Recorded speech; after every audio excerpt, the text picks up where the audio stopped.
sevinkli ürkək baxışlar,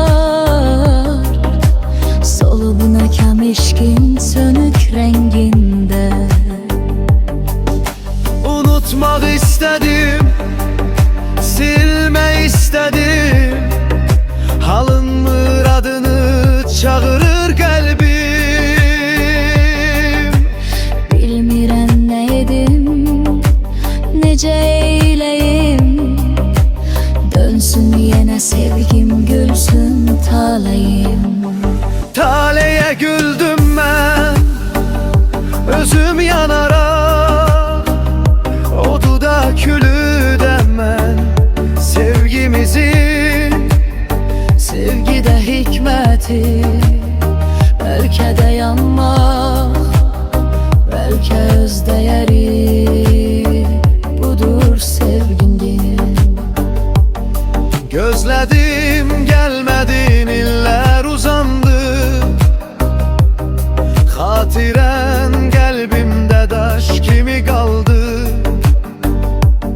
Səssiz bir xatirə, bir də tək adın, sönmüş çıraq kimi alışdı, yandı.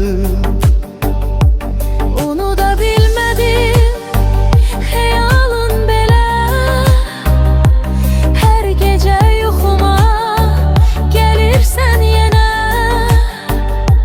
Bilirəm dönməzsən, amma bu qəlbim sevginin külündən bilir yenə.